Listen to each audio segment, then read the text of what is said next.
buongiorno e benvenuti. Giovedì 21 maggio, come di consueto, il nostro appuntamento per arrivare intanto fino alle 12:30, che è, diciamo, l'orario, il primo orario importante, quello legato alla conferenza stampa del governatore Luca Zaia, conferenza stampa quotidiana alle 12:30 dalla sede regionale della Protezione Civile a Marghera, quindi arriveremo fino alle 12:30, ma prima ovviamente vi terremo compagnia con la cronaca della giornata. Usciremo anche dallo studio, andremo a sentire i nostri colleghi per capire che cosa sta accadendo in Veneto. Certo è che il tema di giornata è senza dubbio quello degli assembramenti e quello delle immagini che hanno fatto un po' il giro d'Italia e non solo, legate a quanto accaduto in alcune città del Veneto alla sera, in particolare Padova, ma non solo, anche Treviso, Vicenza, insomma altre città che hanno avuto problemi di movida, come si dice, cioè comunque di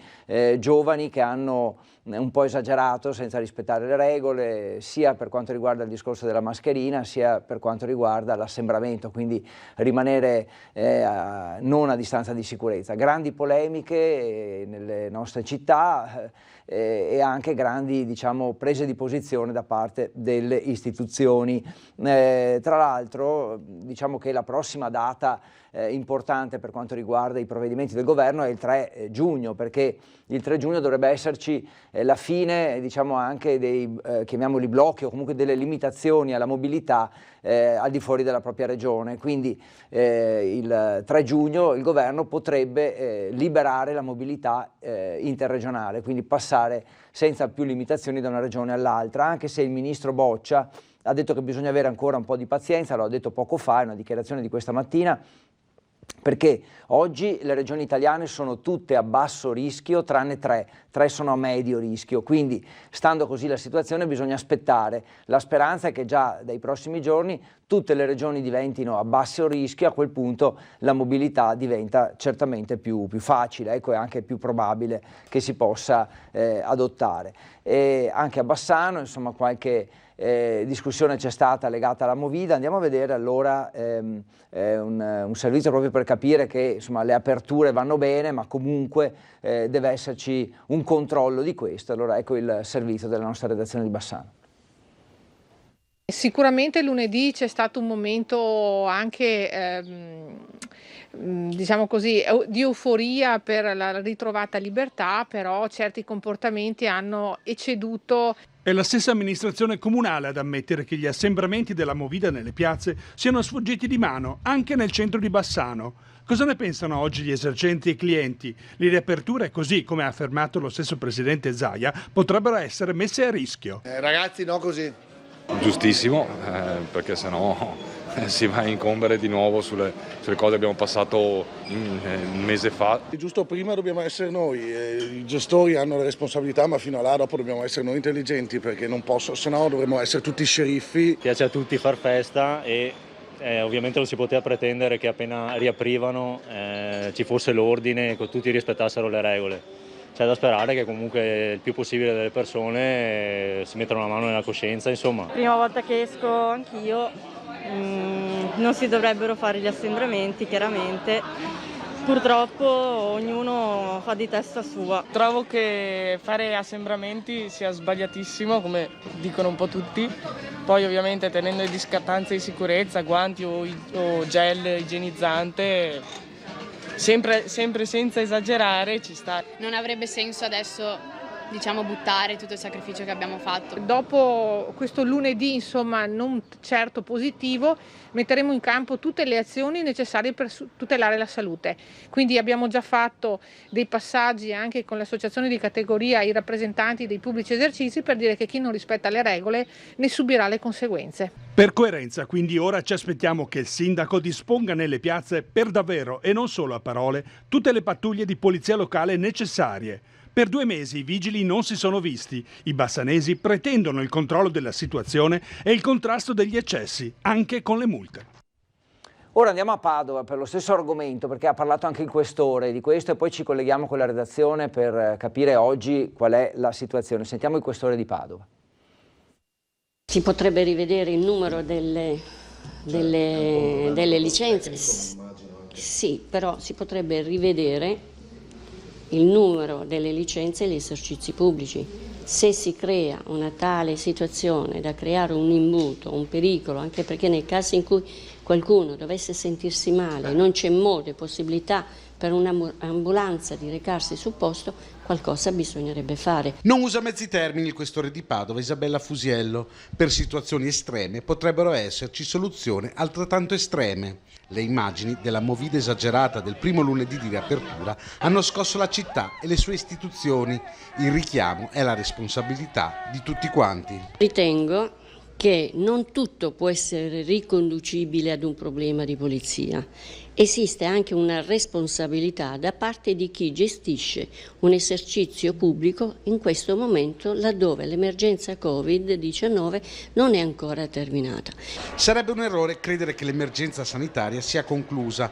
Lo sforzo per superare la crisi deve essere collettivo. Occorre responsabilità, come ha detto anche il governatore Zaia, da parte di tutti, e da parte di tutti non significa solo esclusivamente da parte delle forze dell'ordine, da parte delle istituzioni. Occorre responsabilità anche da parte degli stessi giovani. I giovani hanno la capacità di intendere e di volere e devono comprendere che veniamo fuori da un periodo in cui il virus, il coronavirus, ha coinvolto circa 31-32 mila vittime.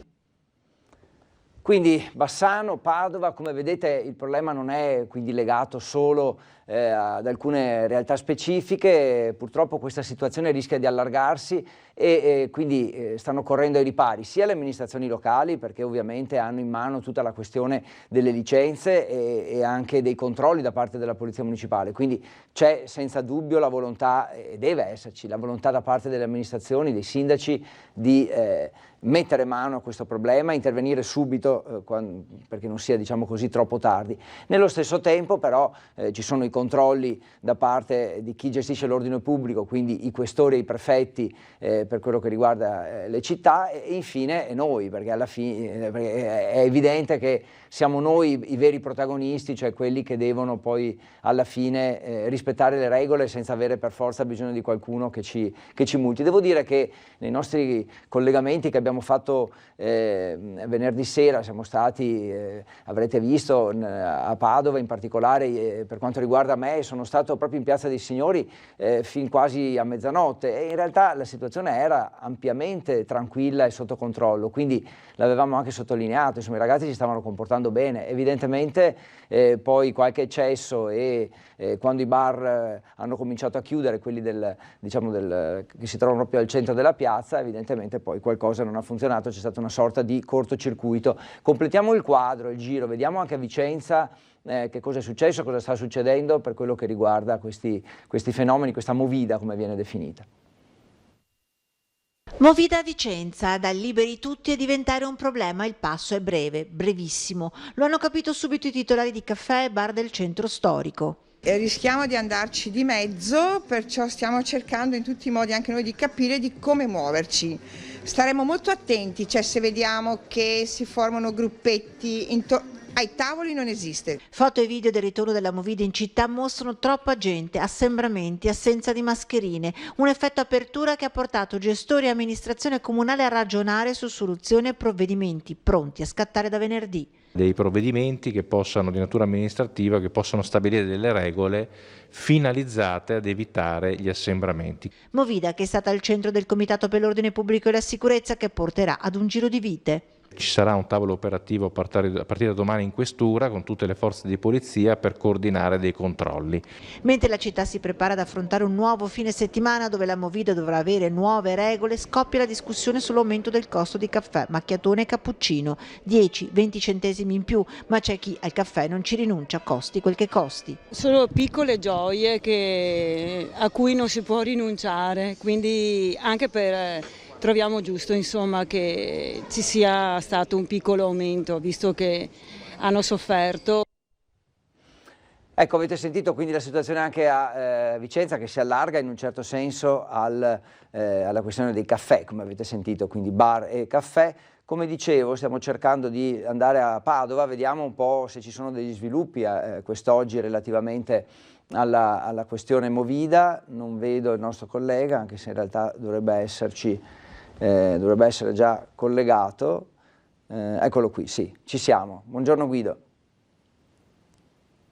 Non ti sentiamo però, quindi forse questa è una colpa mia, vediamo un po' se sono io che ho sbagliato qualcosa, perché non c'è l'audio della conversazione con Guido, no, niente, non so. Resta lì Guido tu, che adesso vediamo come fare, perché ancora a Vicenza c'è la questione delle farmacie, farmacie che sono entrate pure nella fase 2 e quindi c'è una gestione nuova in un certo senso della situazione attuale. Sentiamo un po' il punto della situazione su questo. Farmacie, anche per loro nel territorio dell'Usla Ottoberica scatta la fase 2. In piena pandemia, quando gli ospedali erano off limits e i medici di base raggiungibili solo via telefono, le farmacie sono diventate un punto di riferimento per il cittadino, un ruolo importante che oggi nella seconda fase in vista dell'autunno viene riconfermato. Di essere sentinelle sul territorio, visto l'accesso libero e facile per qualsiasi utente alle farmacie, è chiaro che i farmacisti potrebbero essere in grado di individuare alcune situazioni di potenziale rischio di contagio. Contagio che non ha risparmiato i farmacisti, tanto che l'Usla 8 ha effettuato 796 test sierologici e tamponi in 146 farmacie e parafarmacie, alla fine tutti negativi. Farmacie diventate una sorta di front office della sanità, con la possibilità di scaricare referti, prenotare visite ed esami con Farmacoop, ed oggi si aggiunge un servizio in più. Ci siamo proposti di distribuire anche quei farmaci che attualmente vengono distribuiti in ospedale. Evidentemente il fatto di poterli distribuire in farmacia vicino al cittadino e in tutta sicurezza. Obiettivo: arrivare all'ospedale solo e se necessario, da qui la fitta rete di servizi sul territorio. La fine del lockdown però ha riportato a partire da lunedì ad un assalto ai centrini del CUP del San Bortolo per prenotare visite ed esami. Il rischio di un allungamento dei tempi è quanto mai prevedibile. Dal ministro Boccia arriva anche una dichiarazione proprio sulla Movida, dice: in questo momento non solo non è ammissibile né tollerabile, ma rischia di essere un focolaio permanente, perché se tutte le sere si crea questa situazione nelle piazze delle nostre città, ovviamente come dice il ministro, parliamo di possibile focolaio permanente. La sicurezza non è un optional, è un obbligo, e quindi lo Stato, dice, in un certo senso deve intervenire, e sarà lo Stato a intervenire su questo, quindi potrebbe esserci proprio anche un intervento da parte del governo su un tema così importante, diciamo, e delicato. Altro tema che volevo segnalarvi prima di fermarci un attimo è legato alla mobilità internazionale. Abbiamo detto poco fa che per quanto riguarda le regioni, il 3 giugno si potrebbe aprire al spostamento tra le regioni senza più vincoli, però dipende dalla situazione dei dati epidemiologici in quel momento. Il governo adesso ha detto che ci sono 3 regioni che ancora sono a rischio medio, non si sa ancora esattamente quali, presumiamo una la Lombardia, non sappiamo quali le altre 2, e quindi finché la situazione è così potrebbe esserci bisogno ancora di limitare gli spostamenti. Se nei prossimi giorni i dati continueranno a scendere anche in quelle 3 regioni, si avranno tutte regioni a basso rischio in Italia, e a quel punto certo la mobilità sarà certamente possibile tra regioni senza più nessuna limitazione e vincolo. Ci fermiamo per un attimo, poi torniamo, usciamo subito dallo studio e andiamo a vedere cosa succede nel territorio.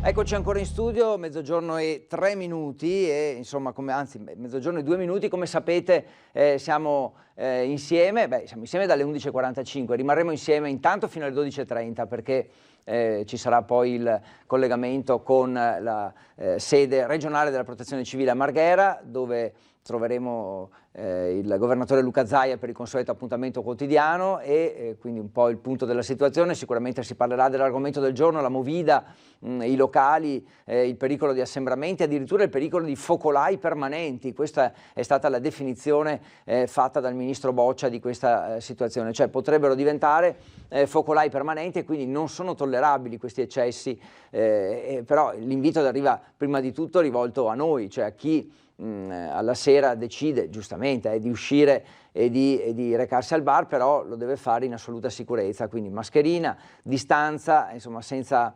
eccedere, aggiungo io, magari insomma a una certa ora tornare anche a casa senza esagerare, senza poi rimanere tutta la notte in giro. Più che altro questo sempre per il pericolo che ci siano degli eccessi e quindi il pericolo di un ritorno del coronavirus, un ritorno del focolaio di contagio. Questo sarebbe davvero molto grave. Facciamo il punto della situazione sulle case di riposo di Bassano, poi torniamo e di nuovo usciamo dallo studio. Andiamo un po' a vedere, sapete che stiamo seguendo questa vicenda da vicino praticamente tutti i giorni, vediamo gli ultimi sviluppi. Sono un'operatrice che lavora a Villa Serena. Voglio ringraziarvi per l'attenzione che dimostrate nei vostri telegiornali per la grave situazione in cui si trovano le case di riposo di Bassano, in particolare Villa Serena. Siete gli unici. Inizia così la lettera disperata che ci ha inviato una nostra telespettatrice dipendente di una delle ISAC bassanesi. È l'ennesima conferma di quello che sta accadendo nella struttura che ospita centinaia di anziani su cui noi stiamo cercando di fare luce da tempo, anche a seguito di quanto si è verificato in piena emergenza Covid-19. L'operatrice scrive che molti suoi colleghi se ne sono andati da Villa Serena e chi è rimasto si sente totalmente abbandonato. Per la direzione, dice, siamo solo oggetti da spostare secondo le necessità, macchine da lavoro al suo servizio. Parla di una situazione insopportabile, di paura di parlare da parte di chi lavora all'interno della casa di riposo per non andare incontro a conseguenze spiacevoli. Chiede che venga nominato un commissario con pieni poteri che dia fiducia al personale, che mandi a casa il CDA. Chiede un impegno da parte della prima cittadina, Elena Pavan, che però è totalmente assente nella gestione di questa delicata vicenda. Chiede che venga nominata una nuova figura dirigente che sappia gestire i dipendenti. Insomma, quello che domandano in realtà da troppo tempo i bassanesi che hanno a che fare a vario titolo con le ISAC e che noi rilanciamo come cassa di risonanza con i nostri telegiornali. Salvateci, scrive la nostra telespettatrice e conclude dicendo: non firmo questa lettera che ho evitato di inviare tramite mail perché ho troppa paura delle conseguenze cui vado incontro se ne viene a conoscenza la direttrice. Beh, vengono i brividi perché quello descritto ancora una volta è un clima del terrore inaccettabile. La prima cittadina deve fare qualcosa, non può rendersi corresponsabile di tutto questo. Eccoci tornati in studio, usciamo subito, andiamo da Monica Smidlerle, la nostra collega che è a Pozzoleone, perché c'è purtroppo stato un evento di cronaca grave, un pedone che è stato investito questa mattina presto. Monica, buongiorno. Sì, buongiorno Federico, buongiorno a tutti i nostri telespettatori. Come dicevi tu da studio, mi trovo appunto a Pozzoleone per un tragico incidente che è avvenuto questa mattina intorno alle 7:30 lungo via Bassanese a Scaldaferro, che è una frazione appunto di Pozzoleone. Una donna di 55 anni è stata travolta e uccisa da un'auto. L'investimento è avvenuto a circa 300 metri dalla nota osteria Scaldaferro, all'incrocio con via San Carlo. Secondo una prima ricostruzione la donna stava camminando lungo via Bassanese quando, per causa in corso di accertamento, è stata accentrata da un'auto che proveniva da Marostica, guidata pare da un automobilista che stava raggiungendo il luogo di lavoro. Inutili i soccorsi, purtroppo per la 55enne non c'è stato nulla da fare, è morta praticamente sul colpo. Al momento non ho altri dettagli, come dicevi mi trovo appunto a Pozzoleone e tra poco incontrerò anche il sindaco per appunto avere qualche dettaglio in più su questo tragico incidente. Poi approfitto del collegamento, Federico, per dirti che questa sera nei nostri telegiornali parleremo anche di un'operazione dei carabinieri della compagnia di Bassano, in particolare della stazione di Marostica, che hanno sequestrato oltre 3 kg di marijuana, hashish e cocaina, valore sul mercato circa 35.000 euro. L'operazione dei carabinieri, un'operazione antidroga, è stata presentata appunto questa mattina presso il comando compagnia di Bassano.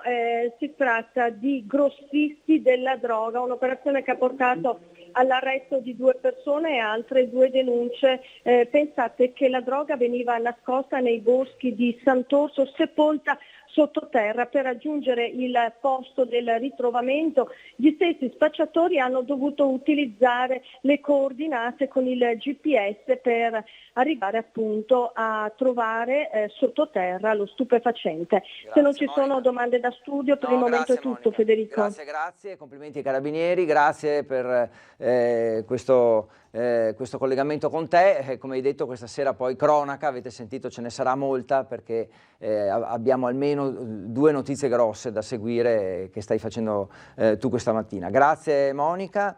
Ci vediamo dopo naturalmente in redazione. Dicevo che avevo cercato di uscire dallo studio, adesso ci riproviamo per andare a Vicenza e per capire quali sono un po' le notizie della giornata. Io penso che si parli anche a Vicenza della questione Movida, questo penso sia un tema caldo, dico purtroppo, perché le conseguenze possono essere gravi. Mentre qui da Bassano avete sentito la donna investita da un automobilista e poi l'operazione dei Carabinieri, ce ne parlerà Monica poi nei servizi questa sera nel telegiornale. Credo che ci stiamo per collegare con Gabriella Basso, eccola qui. Scusa Gabriella, c'era stato questo inghippo dell'audio, ma adesso dovrebbe essere risolto. Ci sentite? Sì, ci molto sentite? bene. Vai, che si parla di Movida anche oggi a Vicenza o ci sono anche altri temi importanti? No, guarda, si parla di Movida anche oggi a Vicenza, ma si parla in maniera diversa, perché oggi siamo stati all'Usla 8 di Vicenza perché ci hanno raccontato le esperienze, ci hanno raccontato quello che hanno vissuto e ci hanno mostrato un video molto importante di quello che è stata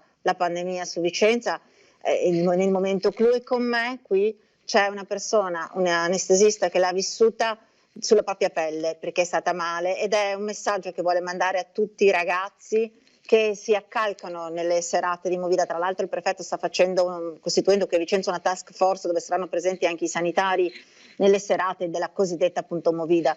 Con me lei ha raccontato cosa significa e vuole farlo capire a tutta la gente che ci sta ascoltando. Lei l'ha vissuta, è stata 2 settimane in rianimazione e quindi può dire qual è stata questa esperienza. Sì, buongiorno a tutti. Buongiorno, Mi chiamo Valentina Collarella, sono un'anestesista dell'ospedale San Bortolo di Vicenza. Ho avuto la sfortuna di vivere questa esperienza in prima persona. Ho contratto il virus a fine febbraio, agli inizi di marzo ho iniziato a stare male e appunto ho vissuto 2 settimane in rianimazione, intubata ai limiti della vita. Dottoressa, però la cosa importante forse anche da far capire è il fatto che lei è una persona giovane, non ha patologie. Nulla, cioè, sono sempre stata bene, ho compiuto 35 anni in rianimazione finché ero intubata. Non ho veramente nulla prima, non prendevo farmaci, non sono mai stata male, non mai avuto niente, eppure su di me, come su tantissime altre persone, ha avuto degli esiti devastanti. Ecco, questo per dire che non è detto che per prendere il coronavirus bisogna avere delle patologie. Credo, Gabriella, che non ci sia, a parte che si è bloccata l'immagine, ma vi sentiamo bene, per cui possiamo concludere tranquillamente. Dicevo, credo non ci sia a questo punto neanche bisogno di invitare alla prudenza, perché le parole della dottoressa parlano da sole, cioè è inutile dare un seguito a quello che ha detto. Ci ha raccontato la sua esperienza in maniera così toccante che è evidente la parte finale del discorso, cioè l'invito a comportarsi rispettando le regole, perché anche chi è giovane, non ha avuto patologie, rischia di finire in rianimazione e quindi con questo racconto credo siamo già a posto, non c'è nemmeno bisogno di lanciare appelli, direi, no? No, direi che è sufficiente perché dovrebbe essere già questo il messaggio da capire, da comprendere, soprattutto la cosa che hanno detto qui l'azienda dell'Uslotto Berica è che comunque non è finita, noi stiamo vivendo gli effetti del lockdown, bisognerà vedere finito il lockdown, cioè l'effetto del lockdown, cioè in questi 15-20 giorni si saprà effettivamente. Posso chiedere, se dottoressa, ci saranno la sua reazione a quello che vede in questi giorni, queste immagini che girate alla sera nelle nostre piazze, più rabbia, preoccupazione, in una parola che sensazione ha avuto? C'è sicuramente un po' di rabbia, un po' di mancanza di rispetto per chi ha perso qualcosa in questa pandemia. Quindi io pregherei, ma lo capisco in realtà, nel senso che abbiamo tutti bisogno di uscire, di tornare in qualche modo alla normalità, ma abbiamo veramente fatto tanto, siamo arrivati a un punto in cui abbiamo ridotto i contagi. Buttare veramente tutto all'aria adesso per non rispettare delle regole che abbiamo capito quali sono mi sembra proprio... Sono d'accordo con lei. Sì. Grazie dottoressa, in bocca al lupo per il suo lavoro. Gabriella, grazie. Naturalmente poi rivedremo la dottoressa nei servizi di questa sera nel telegiornale di Vicenza. Grazie e buona giornata a voi. Noi torniamo in studio 12:14, ancora un quarto d'ora prima del collegamento con la sede regionale della Protezione Civile di Marghera, dove andremo adesso tra poco. Ci colleghiamo proprio con la sede della Protezione Civile, anche perché si è svolta all'esterno una protesta. Adesso ci facciamo raccontare da Anna Maria, che fra poco contatteremo al telefono, per capire cosa è successo, cosa sta accadendo all'esterno della sede. Facciamo un salto a Cittadella prima e vediamo come il Comune aiuta, diciamo, gli esercenti, i commercianti in questo periodo. Lo fa in una maniera particolare, cerca di far vivere, ecco, le piazze il più possibile, proprio per aiutare il commercio. Gestire la fase 2, questo è l'obiettivo del Comune di Cittadella, che pensa a garantire la salute dei cittadini, ma anche ad agevolare le riaperture di negozi e locali. Per questo si sono susseguite giornate di incontri, da cui è nata l'idea condivisa di partire con una pedonalizzazione del centro storico nelle serate di giovedì, venerdì, sabato e domenica. La chiusura dei negozi, quindi i negozi saranno tranquillamente operativi con il centro aperto fino alle 7:30 di sera, quindi con la possibilità di parcheggio, eccetera, eccetera. Dalle 7:30, diciamo da giovedì a domenica, quindi per 4 sere, da giovedì a domenica si inizierà con questa sperimentazione di pedonalizzazione del centro storico. Sarà un modo di vivere il centro storico di Cittadella in maniera tranquilla, no, soft come si dice. Prima serata venerdì 22 maggio, dalla prossima settimana si aggiungerà anche giovedì sera, una sperimentazione che sarà soggetta a verifica in un nuovo incontro che sarà convocato a metà giugno, dove si potranno ridurre o aumentare le serate a seconda dei risultati della convivenza con i residenti. Per sostenere il commercio, il Comune ha già liberalizzato gli orari e i giorni di apertura dei negozi e ampliato i plateatici. Come si potrà circolare durante la pedonalizzazione? Uno in auto può arrivare fino a fuori le mura. Dentro le mura chi può venire? Dentro le mura, ma non nelle vie principali, può venire il residente, naturalmente, che giustamente deve entrare e uscire dalla propria abitazione, e può venire però chi deve fare quello che si chiama il take away all'inglese, cioè quando uno viene a prendersi qualcosa, viene a prendersi una pizza da portare via. Eccoci tornati in studio e andiamo subito a Marghera, un breve collegamento con Anna Maria Parisi, che è lì in attesa ovviamente della conferenza stampa del governatore Zaia. Buongiorno Anna Maria. Sì, buongiorno, sono qui in attesa del governatore insieme a un centinaio di educatrici degli asili privati, dei nidi, e sta succedendo che sono tutte vestite di bianco. Ho mandato anche un po' di immagini a supporto. Non so se eccole qua, la possibilità. Sì, benissimo.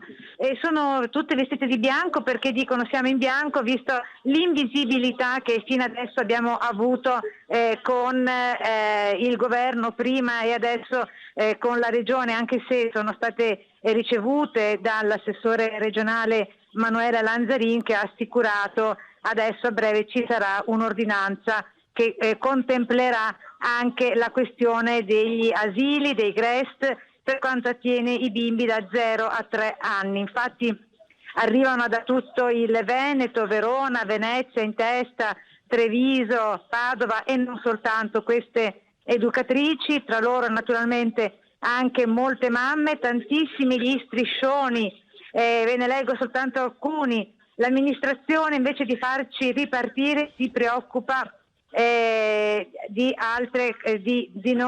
riempire gli imbuti, insomma. Poi ancora insieme abbiamo scoperto di essere grandi, insomma, politici sbadati uguali bambini dimenticati, alcuni degli slogan riportati dagli striscioni con cui si accompagnano. Verrà raccolta questa protesta, Anna Maria? Quale potrebbe essere lo sviluppo adesso nei prossimi minuti?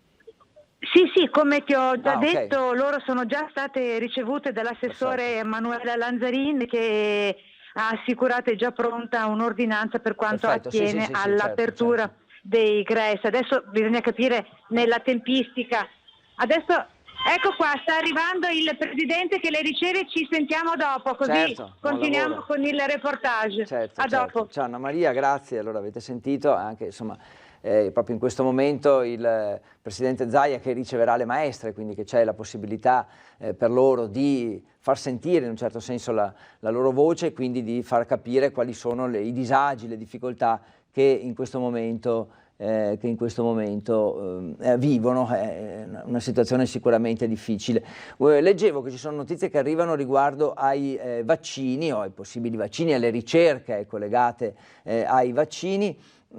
Abbiamo questa diciamo questione, è una notizia più nazionale ovviamente che locale, però ovviamente interessa a tutti. C'è questo studio inglese-italiano nel quale si sono inseriti gli Stati Uniti che vogliono in un certo senso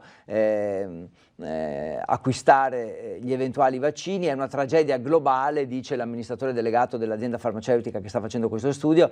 Dobbiamo sconfiggere il virus insieme, faremo tutto ciò che è possibile per rendere il vaccino disponibile velocemente e su larga scala. La compagnia sta lavorando anche a nuovi anticorpi per neutralizzare il virus. L'obiettivo è arrivare alla sperimentazione clinica sull'uomo nei prossimi 3-5 mesi. Ecco, questa è forse la notizia insomma, di quello che vi ho letto. Obiettivo arrivare alla sperimentazione clinica sull'uomo nei prossimi 3-5 mesi. In corso pure sperimentazioni su farmaci già esistenti per il trattamento. Quindi 3-5 mesi sull'uomo, poi ovviamente altri mesi serviranno, però tanto abbiamo un po' di tempi, ecco, un po' di scadenze temporali. Ci fermiamo per un attimo avvicinandoci alla conferenza stampa con Zaia alle 12:30.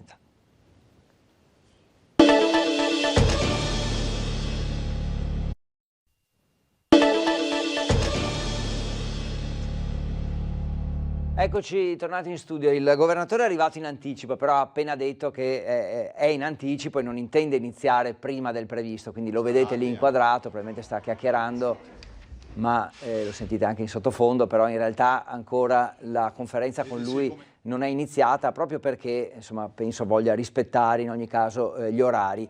In questi minuti, allora intanto teniamo d'occhio, ma ovviamente ci fidiamo di lui, nel senso che non inizierà. Vi segnalo come, tanto si parlerà penso anche di Movida ancora con lui, che in un parco a Mirano c'erano 15 giovani che sono stati multati dai carabinieri, tutti insieme a bere, molti senza mascherina, e così i militari sono dovuti intervenire dopo la segnalazione al 113 che c'era questo gruppo di ragazzi che aveva organizzato una serata, insomma, indipendentemente dalle regole, senza rispettare le regole, purtroppo, e quindi questa sicuramente non è una notizia positiva. Nonostante il continuo richiamo al buonsenso, le forze dell'ordine devono intervenire, così hanno fatto, multando questi giovani che avevano anche musica, bevande, insomma, in spregio, dice, al rispetto delle distanze interpersonali, e qualcuno era anche senza mascherina, purtroppo. Dico purtroppo perché evidentemente non c'è tanta attenzione da parte di qualcuno, ed è bene che invece ci sia.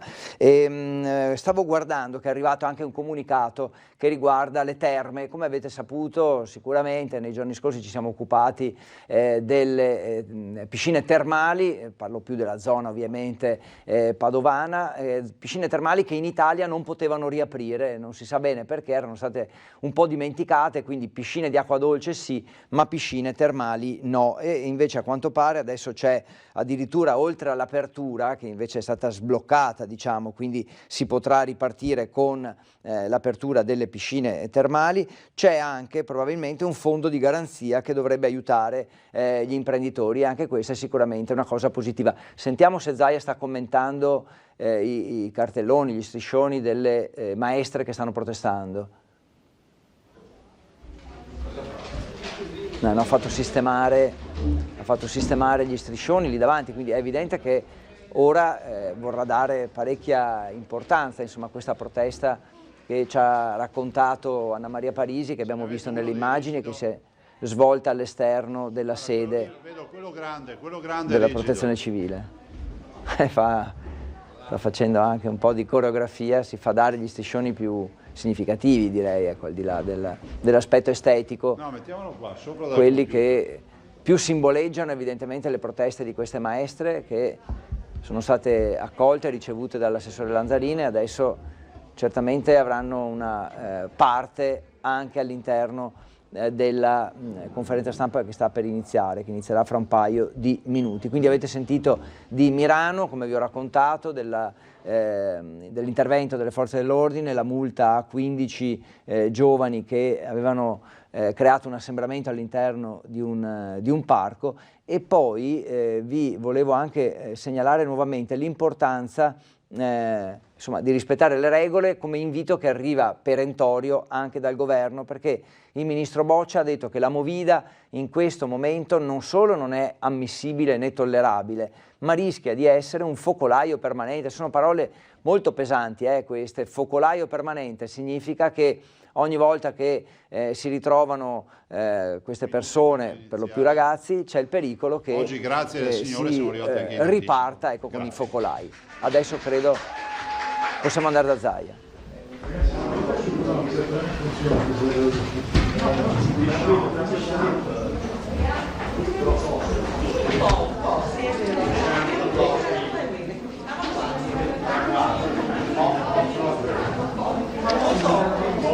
No, non ancora un paio di minuti, c'è stato un applauso probabilmente perché il governatore aveva salutato le maestre, quindi le maestre si erano sentite chiamate in causa. Adesso cerchiamo di capire bene anche, oltre che ai dettagli e ai contenuti della protesta, che comunque Anna Maria ci aveva già anticipato, anche capire qual è la risposta della Regione a questa situazione, che immagino non dipenda certo solo dalla Regione, ma è un tema che va molto oltre e che deve essere gestito anche direttamente da Roma. La questione dei bambini, delle scuole, dell'attività didattica, che non può certo essere limitata solo alla video attività, quindi alla video lezione, ma ci vuole anche qualcosa in più. Dicevo prima che gli Stati Uniti, passiamo da Marghera agli Stati Uniti, entrano nella squadra per lo sviluppo del vaccino anti-Covid in sperimentazione a Oxford, e al quale collabora anche un'azienda italiana di Pomezia. Un finanziamento di oltre $1 miliardo è arrivato dall'autorità statunitense per la ricerca biomedica avanzata,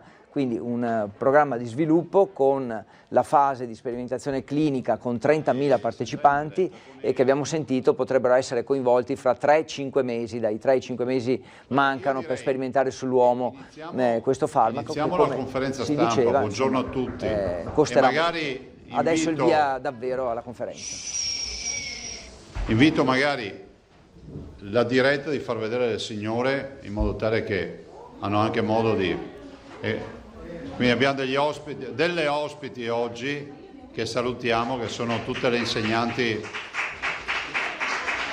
sono tutte le educatrici, le insegnanti degli asili nido, quindi le scuole dell'infanzia, i 0-3 ma comunque anche gli 0-6 anni, e quindi grazie per essere qui.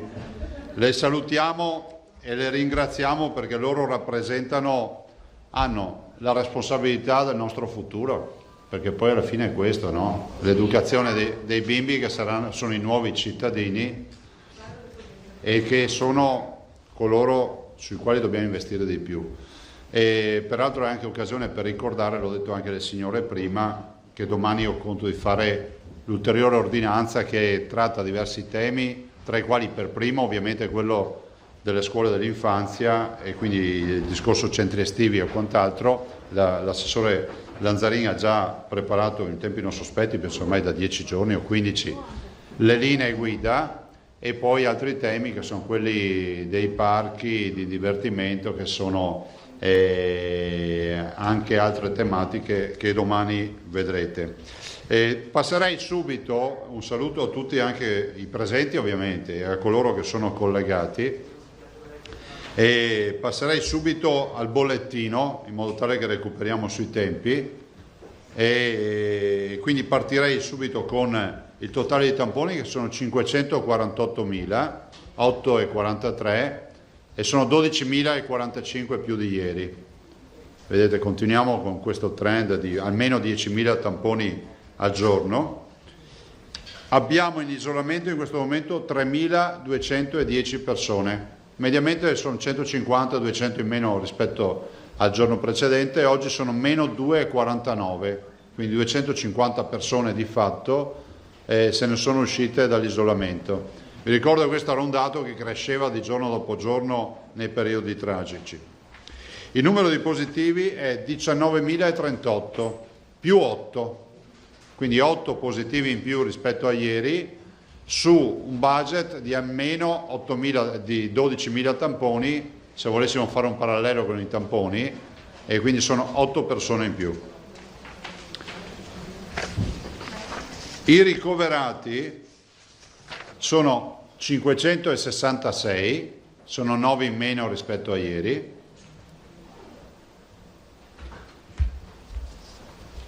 Le terapie intensive oggi hanno 46, meno 1 rispetto a ieri, sono sempre a metà i Covid e non Covid, anzi per la precisione nelle terapie intensive 15 sono positivi e 31 negativi, quindi la maggioranza è 2/3 1 terzo praticamente, la maggioranza sono negativi, quindi sono pazienti storici ormai, pazienti che sono lì da 4 settimane, 5 settimane, 3 settimane e quindi si sono anche negativizzati durante le cure. Quindi 46, 15 positivi e 31 negativi. I dimessi sono 3.229 e sono esattamente più 13 rispetto a ieri. I morti in totale sono 1.841, dei quali 1.337 sono morti direttamente nelle strutture ospedaliere, 1.841 il totale. I nati sono 87 nelle ultime 24 ore. Allora, vi do, prima di passare a 2 riflessioni, ne approfitto anche per la presenza delle signore e quindi di quello che sono le scuole dell'infanzia e gli asili nido, poi magari a questo punto presentiamo anche alcuni lavoretti che ci hanno mandato dei bimbi. E volevo dirvi che sulle donazioni siamo a 38.256 donatori per un totale di 57.600.000 euro. Quindi la raccolta dalla solidarietà dei veneti è di quasi 57.600.000 euro. È una cifra paurosa raccolta. Ringrazio tutti quelli che continuano a donare, a versare. Ieri abbiamo avuto, adesso ci sono molte aziende, ieri abbiamo parlato di Bauli che ha fatto una grossa donazione di prodotti dolciari per la sanità, abbiamo aziende che mandano prodotti alimentari sempre per il mondo della sanità, per i nostri dipendenti, e non posso non ricordare i gondolieri. Ci scrive il presidente Andrea Balbi, ovviamente in rappresentanza dei gondolieri di Venezia, ci comunica che l'associazione gondolieri ha deliberato, pensate, 100 giri gratuiti per il personale sanitario del Veneto, quindi i nostri sanitari avranno 100 giri in gondola regalati dall'associazione gondolieri, quindi ringraziamo veramente di cuore anche l'associazione. Scusate perché sentono tutto da casa. Volevo anche ricordare che c'è una signora che compie gli anni oggi, la nonna Marcella Quaggiato, fa 101 anni, gli over 100 li ricordiamo, ci ha scritto e le facciamo quindi tanti auguri. Per quanto riguarda, prima di passare a 2 disegni dei bimbi, voi sapete che noi stiamo portando avanti questa idea di fare la mostra, abbiamo centinaia di disegni che arrivano tutti i giorni e i bimbi stanno facendo una produzione artistica da paura, anche molto creativa, merito anche vostro che li state assistendo, e molte scuole addirittura ci mandano il plico di disegni e quindi faremo una grande mostra. Peraltro ho parlato col sindaco di Vo, mi sembra il minimo che la mostra dovrà passare anche per Vo, e quindi ho già parlato con Giuliano Martini, che saluto, e saluto tutta la comunità di Vo. Peraltro c'è una bimba di Vo che ci ha scritto, è una bimba, non so se ho qui la letterina, si chiama Lucilla Zattari, ci ha scritto che è andata a fare il tampone. Voi sapete che i bimbi si sono messi in fila 2 volte i tamponi più prelievo del sangue, e facendo il tampone in faringe le è partito il dente, ha perso il dentino, perché questa bimba è una bimba di 7 anni e quindi normale che perde i denti, e ha detto la formica mi ha dato 20 euro e io gli ho donati al coronavirus, quindi si è chiuso proprio in maniera idilliaca sta storia. Volevo dire per informazione, mi ha scritto e ne ho parlato col rettore Bugliesi di Ca' Foscari rispetto al tema dell'aumento delle tasse. Mi ha dato un comunicato che poi vi rilascio, lo lascio ai giornalisti. Mi dice che le tasse a Ca' Foscari non sono aumentate, sono le stesse da 6 anni. Poi mi fa tutta una spiegazione e quindi penso sia doveroso, siccome mi è stato chiesto, io sono anche intervenuto su questa vicenda, ovviamente in punta di piedi, poi vi giro il comunicato che il magnifico rettore ci ha mandato. Per i bimbi voglio dirvi che abbiamo poi ho un lavoro fatto da 8 fratellini, c'è una famiglia con 8 fratellini, ma ve lo porterò un altro giorno. 2 bimbi, Giorgia e Mattia, ci hanno mandato, voi sapete, le maestre lo sanno, i pulcini hanno sbancato, adesso stanno arrivando disegni e quindi ringraziamo Giorgia e Mattia, stanno arrivando tutte le versioni possibili e immaginabili dei pulcini, al punto tale che c'è un bimbo che si chiama, è un nome, devo pronunciarlo bene, Hernandez Junior Alessandro di Pieve di Soligo, che ha rifatto, un bimbo di 5 anni, Alessandro, ha rifatto la rivisitazione delle bandiere e su quella del Veneto ci ha messo il pulcino, giustamente, che è ancora più forte del leone il nostro pulcino. E poi ancora questa bimba che ci ha mandato, che è il nome, dove ce l'ha, eccolo qui, Iafira Eleonora Biancato, che è di Monselice, ci ha mandato il soldone di cioccolata, ma sotto c'è €1, sotto nascosto l'euro. Ecco, molti bimbi, poi voi sapete anche il significato, ci mandano disegni con l'offerta e li occultano, l'offerta è sempre occultata nel disegno.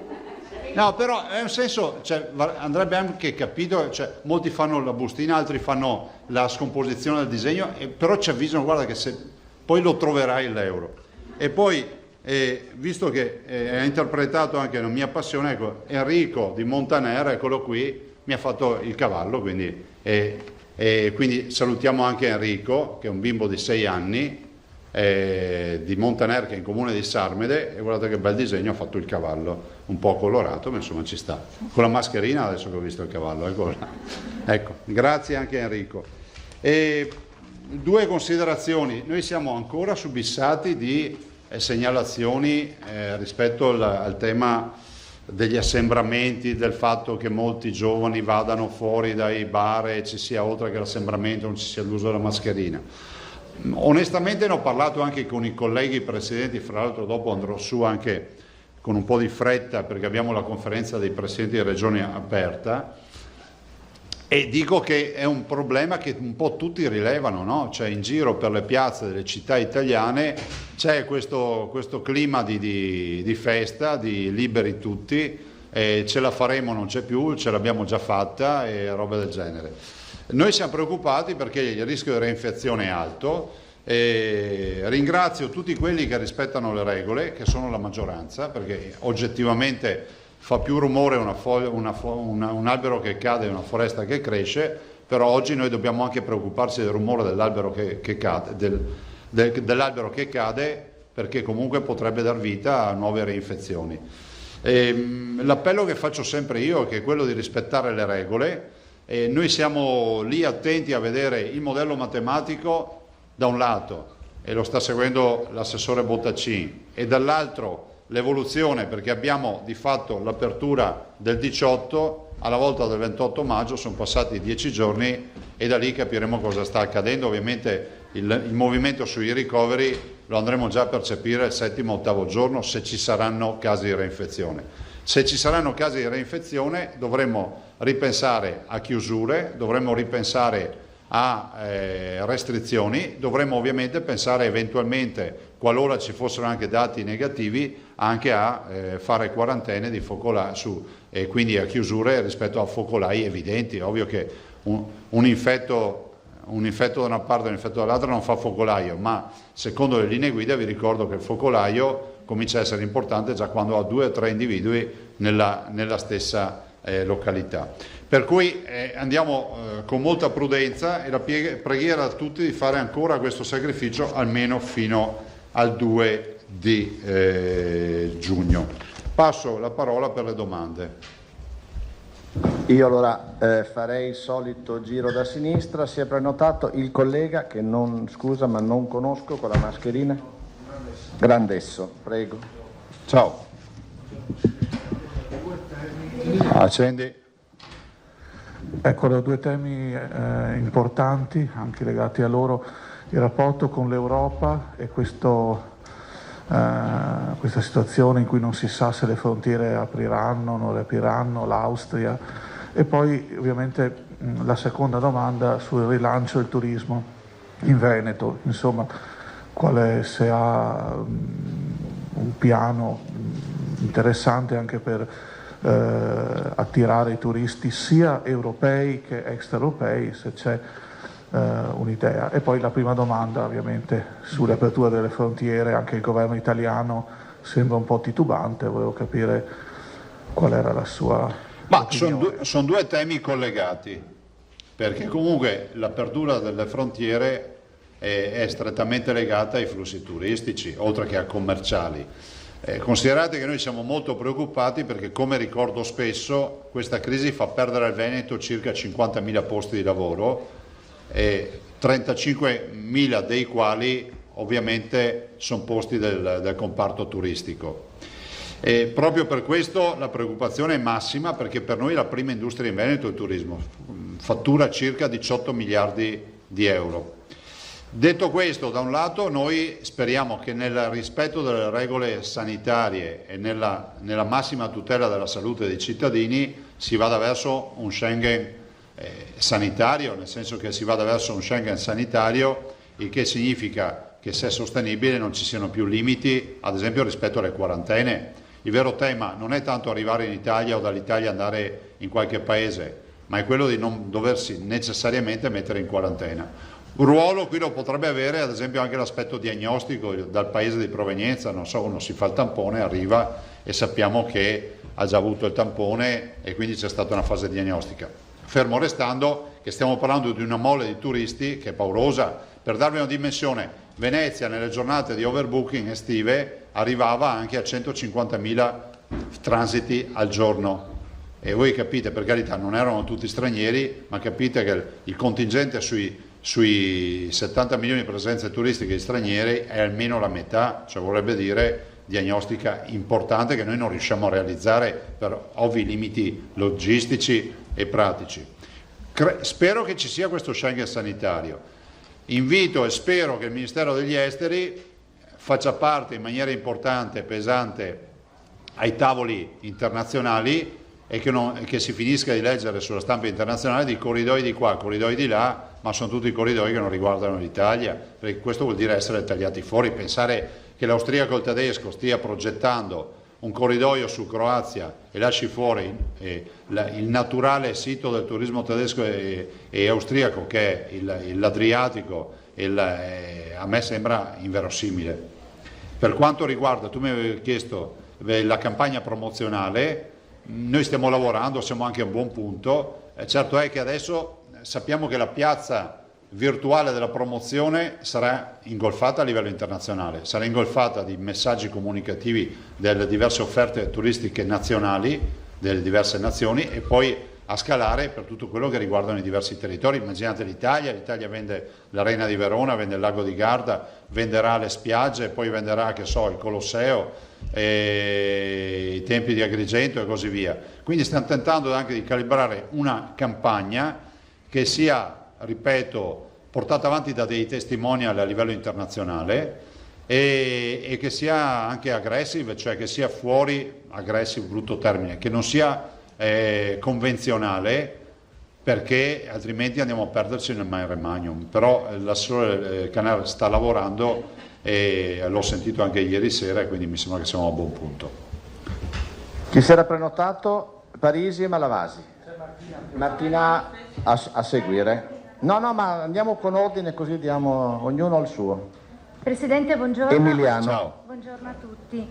Dunque, Presidente, visto che il modello Veneto ha fatto e sta facendo scuola in tutta Italia, non soltanto con i tamponi a tappeto, poi con la chiusura, la definizione della zona rossa, dopo quanto accaduto a Vo, solo per citare alcuni dei tratti delle diverse ordinanze, Considerato il suo appello che bisogna rispettare le regole, noi come emittente Media Nord-Est documentiamo giorno dopo giorno gli assembramenti nelle varie movide, ci arriva più voce la richiesta, ma perché non, visto che comunque bisogna essere ligi, non prevedere una chiusura con l'ordinanza dei locali alle 22:30, cioè stabilire un orario entro il quale poi questa gente debba tornare a casa, visto che da soli non ci si regola. Non parlo per tutta la gente, ma per la maggioranza, insomma. Ma guarda, partirei dall'ultimo termine, Anna Maria, da soli non ci si regola. Sarebbe una sconfitta pensare che i cittadini abbiano bisogno di una ordinanza, una chiusura per far capire a loro che la mascherina salva la vita. Però vediamo tutti i giorni purtroppo gente che continua a non rispettare questo. Sì, questo l'ho capito. Ma dobbiamo anche ho capito, ma queste cose qua le diciamo oggi, se le avessimo dette 3 mesi fa avremmo detto dittatore, no? Chiunque avesse detto queste robe. Interroghiamoci invece sulla qualità di quello che ne sta venendo fuori. Ne sta venendo fuori che spesso persone che fanno la morale al mondo sui social poi alla fine hanno anche difficoltà a portare la mascherina, perché l'anarchia arriva al punto tale che tutto quello che è una regola di sanità pubblica, ripeto, non è che abbiamo deciso di che colore devono essere le magliette di Veneti, stanno dicendo semplicemente che c'è un medicinale non convenzionale che è una mascherina, non si porta. Allora io ti rispondo che al momento non è all'ordine del giorno un'ordinanza per chiudere prima i locali, punto. La considererei una sconfitta, ma lo dico da Veneto, perché pensare che ci siano dei veneti che hanno necessità di essere, diciamo, contingentati nelle loro azioni perché non capiscono di cosa stiamo parlando. Qualcuno mi ha scritto, ma alla fine l'incidenza è bassa, stiamo solo parlando di 1800 morti, anche se ne fosse morto uno solo di Veneto è importante, perché a questo punto c'è anche un tema sul valore della vita da affrontare. Allora io spero che questa crisi e che questa emergenza ci serva anche a fare altre riflessioni, natura sociale, no? Esatto. Siamo tutti, prima che dei consumatori, siamo dei cittadini, forse varrebbe la pena di ragionare sul fatto che siamo cittadini prima che consumatori. Scusi Presidente, quindi al momento, pertanto sarà da valutare da qui ai prossimi 10 giorni. Quello che ho detto prima, sì. Malavasi, si prepara Zambon, poi Emiliano e Prigioni.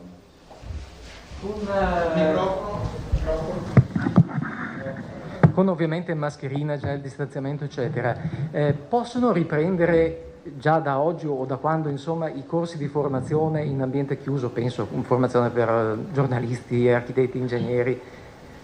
Sì, è già in ordinanza. È già in ordinanza? Sì. Ok. Altre 2 cose veloci. Chiudo. Prego. Gli operatori del turismo in area veneziana, tutta la filiera insomma diciamo, dagli alberghi ai ristoratori eccetera, benché vada prevedono che per tutto il 2020 se si arriva a un 25-30% del fatturato normale questo sarà il risultato. È pensabile che essendo un settore particolarmente danneggiato fra i danneggiati in Veneto possa avere un supporto particolare o dalla Regione o attraverso la Regione dallo Stato? Ma guarda, io ti dico, noi abbiamo una, come si può dire, una regola che si dice sempre ai cittadini come stanno le cose. Dalla Regione no, nel senso che dalla Regione possono arrivare interventi, diciamo, mutuando e riprogrammando ad esempio fondi comunitari, questo sì, ma nuove risorse noi non ce le abbiamo. Ricordo che siamo l'unica regione in Italia che non applica tasse, quindi noi dalle tasche di Veneti non preleviamo almeno 1.170 milioni di euro all'anno. A livello nazionale assolutamente sì, ma non lo dico perché va bene scaricare il problema, perché so che c'è la volontà di portare avanti questo. Dopodiché il turismo sta pagando un duro conto, ripeto, tu hai ragione quando dici c'è questo tema. L'assessore Marcato sta lavorando a un progetto di, diciamo, risorse da rimodulare per i comparti, ci sarà anche il turismo, in particolare il turismo come attività economiche, però presenteremo questo progetto, ma pensare che ci sia una tassa di scopo o altre robe, decisamente no. E per chiudere, a proposito di app, mi pare che tu dicessi, insomma, prevedessi che entro la settimana ci sarà qualche novità anche relativamente allo studio che si sta facendo per il Veneto e comunque come si armonizzerà con l'app nazionale che pare alle porte. L'app nazionale è oggetto di incontro anche questa mattina, anzi in corso, per capire se ci sono degli aspetti sperimentali da portare avanti o quant'altro. L'app nazionale purtroppo è partita male da un punto di vista di consenso pubblico. L'app funziona se c'è consenso attorno all'app, se no non funziona, perché uno deve individualmente e volontariamente scaricarsela sul proprio cellulare. E a mio avviso si è atteso troppo e si è lasciata troppo andare la discussione e quindi le preoccupazioni giuste sulla privacy, sulla gestione dei dati, per cui i cittadini giustamente adesso hanno ritrosia. Se non si recupera con informazione corretta e tranquillizzando i cittadini, secondo me l'app avrà grosse difficoltà a decollare. Ma noi stiamo lavorando con il nostro progetto di biosorveglianza, adesso cerchiamo di capire, però noi non stiamo lavorando sulla tracciabilità, cioè sui contatti, no? Sul fatto che uno si avvicina a un'altra persona e scatta la segnalazione che ha incontrato quella persona, e quindi fra 20 giorni se ci sarà un positivo, un caso, andremo a ripristinare tutti i contatti di questa persona. Noi non lavoriamo su questo fronte. Mi fermo qui. Zambo. Sì, solo per capire se diamo per scontato, vista l'ordinanza di domani, che i centri estivi possono riaprire già dalla settimana prossima? Noi scriviamo questo sull'ordinanza. Sì, c'è previsto da lunedì. E già accordi fatti con, non lo so, associazioni di categoria, fra virgolette? Abbiamo fatto gli incontri, li ha fatti l'assessore, però mi fermerei qui perché voglio riservarmi poi di darvi il testo dell'ordinanza, che potrebbe avere anche altri aspetti. Ok, grazie. Prego. Dopo la Zambon c'era Emiliano e poi mi dico. Presidente. Salmaso. Presidente, buongiorno. Mi permetta di tornare sul tema aiuti per le zone rosse. Se il parametro appunto per ricevere questi aiuti è il fatto di 30 o 15 giorni, quindi penalizzando Vo, lo abbiamo già detto anche ieri, lo ha detto lei, è scandaloso.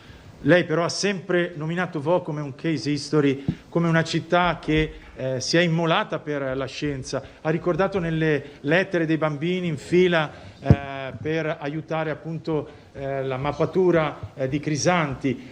Io non riusciamo a capire come la cecità del governo e anche di chi insomma apponga le firme su certi aiuti sia così evidente. Vo ha diritto agli aiuti. Sì, guardate, a questo punto ve lo annuncio. È bene spiegare cosa è accaduto.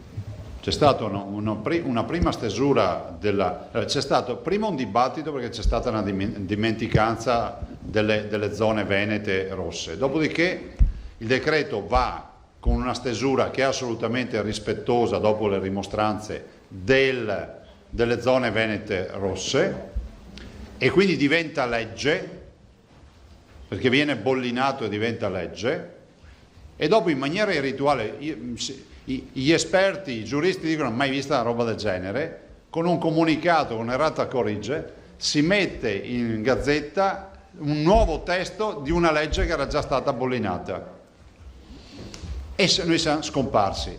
Allora il tema è questo: noi abbiamo non solo Vo, abbiamo Treviso, Vicenza e Venezia e Padova.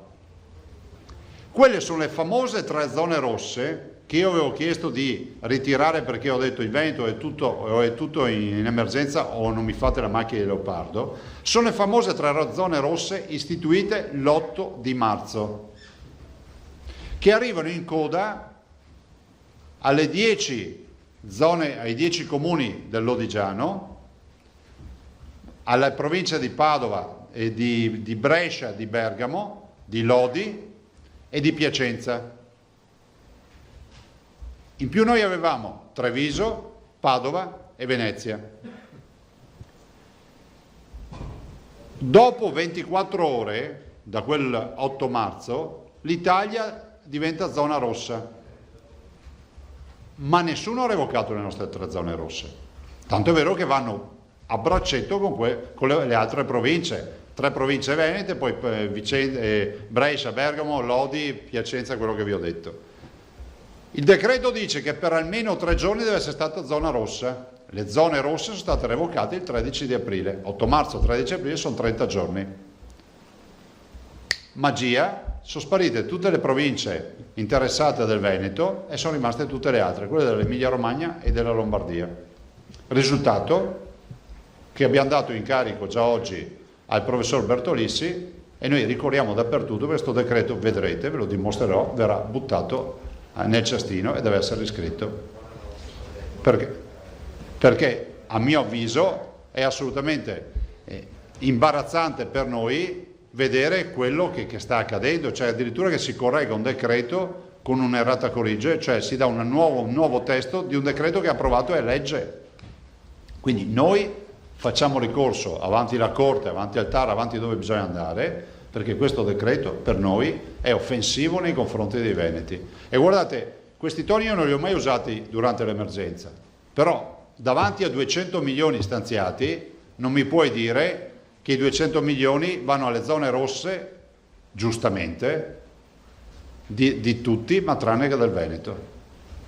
Io dico giustamente agli altri perché hanno avuto la tragedia, ma c'è anche il Veneto che ha avuto 1847 morti ad oggi, oltre a 4500 persone ricoverate e tutto quello che sapete.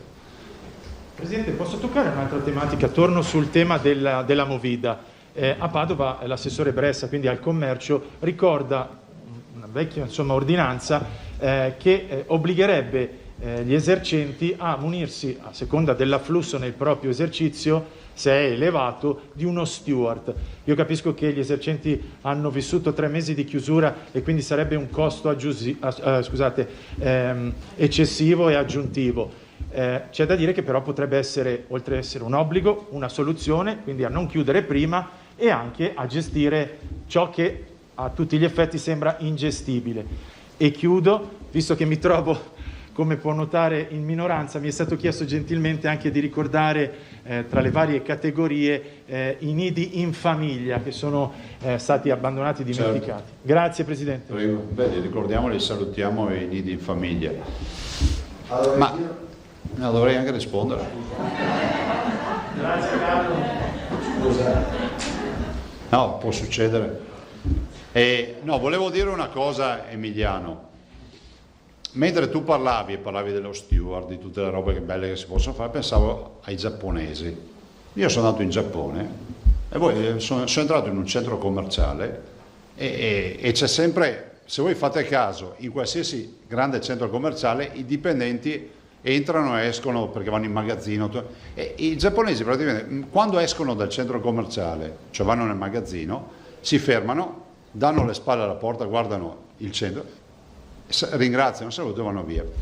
Abbiamo visto tutti i giapponesi che si portano a casa le carte dagli spalti dello stadio, che ripuliscono, e non esiste attraversare la strada se il semaforo è rosso e attraversi puntualmente, arancione si sta fermi, cioè tutto funziona. Capisci che è un fatto culturale a questo punto, cioè se continuiamo a ragionare che serve lo steward, dopo mettiamo a vigilanza, dopo mettiamo quello che è autorizzato anche a fare mosse di karate, cioè capite che non finiamo più, cioè cominciamo a chiederci se ragionare così è corretto. Dopodiché è vero che i gestori hanno l'obbligo della vigilanza, ve l'ho detto ieri, come una persona che fa mescita di bevande non può dare l'alcol al minorenne, è altrettanto vero che tu non è che puoi continuare ad alimentare un assembramento davanti al tuo esercizio commerciale e dire ma sono di fuori, io non posso controllarli, perché c'è un limite a tutto. Io ho fatto un po' di telefonate ai ristoratori oggi per sapere com'è andata la prima apertura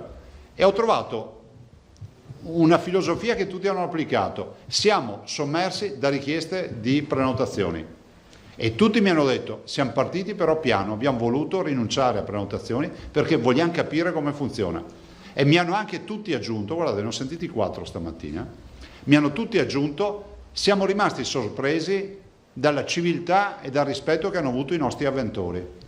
Loro erano preoccupati di trovarsi davanti a avventori che cominciavano a discutere sul fatto che la mascherina non me la metto quando mi vado al bagno, che il gel igienizzante te lo metti te perché io non ho bisogno, invece hanno trovato assolutamente rispetto, e questo rispetto lo devono avere anche quelli che devono farsi lo spritz. Non è una colpa fare lo spritz, neanche l'happy hour, ma deve essere un happy hour, un'ora felice e non infelice.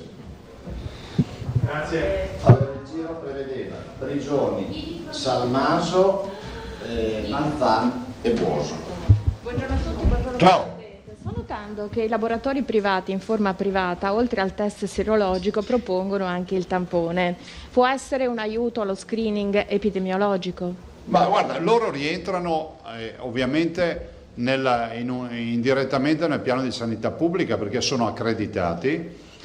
Se trovano positività noi le dobbiamo verificare ovviamente per il tramite del servizio pubblico, sto parlando del test serologico.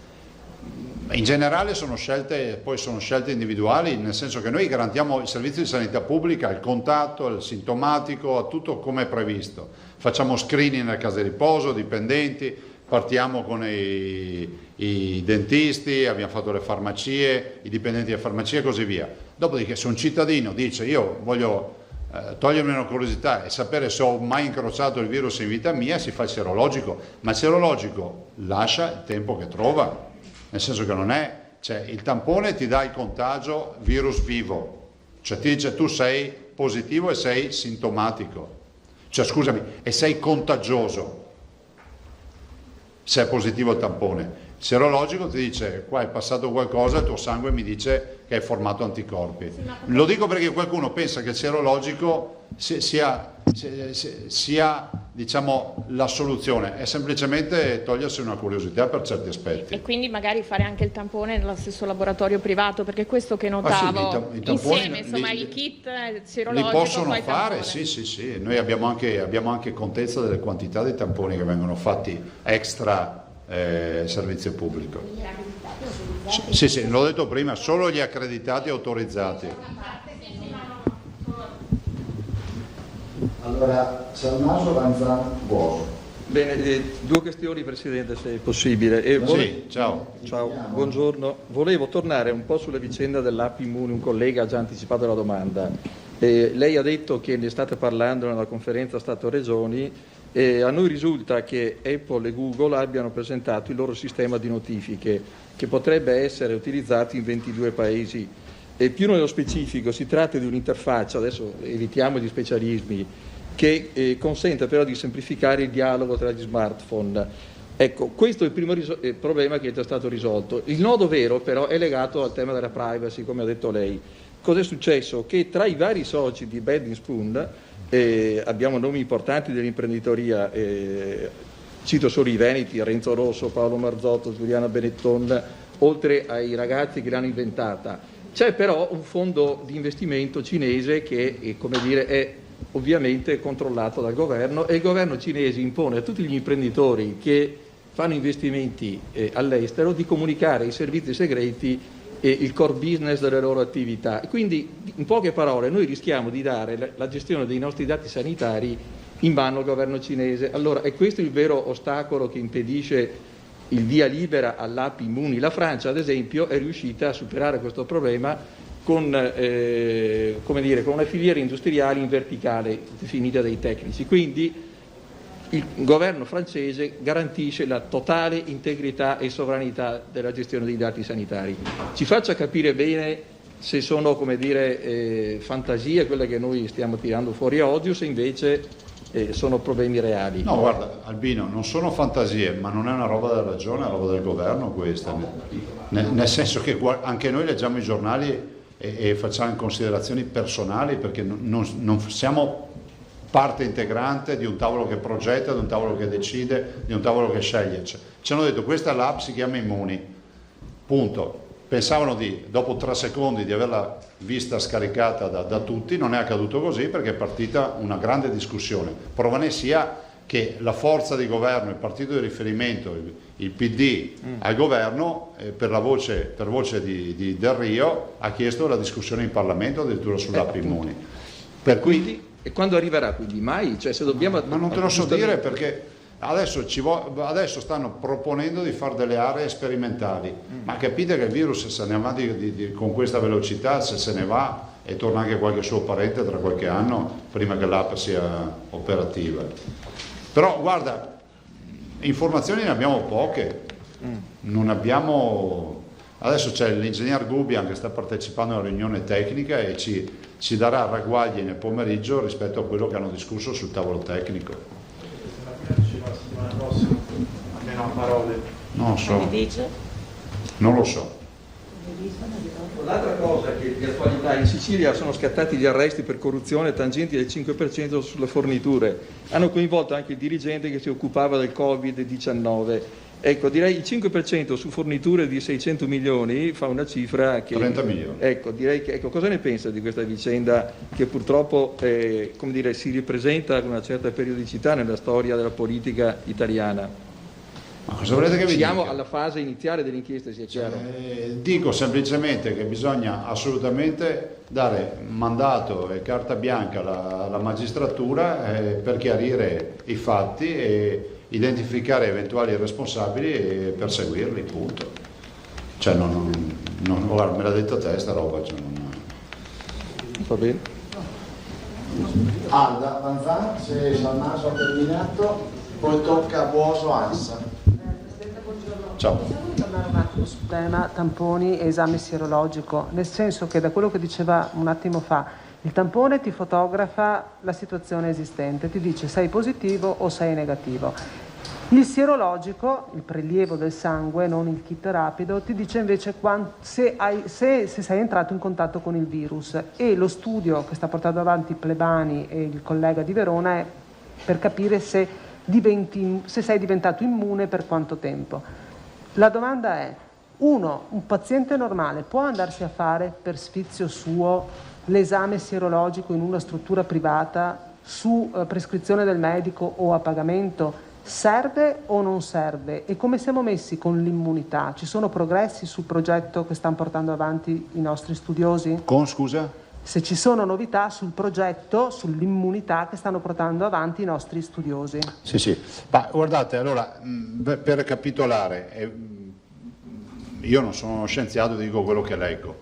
Abbiamo il tampone che ad oggi è l'unico test che per legge dà diagnosi. Cioè, se voi volete un certificato, dovete fare il tampone. Il tampone ci dà la positività, virus vivo, quindi contagioso, e se noi entriamo in contatto con il virus, il tampone ci dà la lettura della presenza del virus non prima dei 7 giorni dal contatto. Cioè vuol dire che se abbiamo il contatto, il contagio, il tampone ce lo legge solo dopo un tot di giorni, si dice sui 7 giorni. Il tampone ovviamente ci dà la positività dal momento in cui diventiamo positivi al momento in cui ci negativizziamo, che solitamente questo periodo dura un paio di settimane, si dice che duri di meno, però prudenzialmente si fa le famose 2 settimane di quarantena. Il cittadino viene ritenuto negativo solo dopo 2 tamponi negativi nelle 24 ore, quindi si finisce la sua quarantena, 2 tamponi negativi, libero. Poi c'è il test rapido, quello con la goccia di sangue, che viene spesso definito sierologico. Lo dico Alda, sai perché? E ti ringrazio per la domanda, perché tanti ho fatto il sierologico e poi ti fai spiegare che ho fatto la goccia di sangue. Sicuramente valuta anche questo la presenza di anticorpi in maniera assolutamente molto più empirica, perché è una striscetta come misurare la glicemia o il test di gravidanza, insomma una roba immediata. Goccia di sangue, 2 gocce di reagente, un quarto d'ora ci dice sì, sono anticorpi mossi, definiamoli così, dalle IG.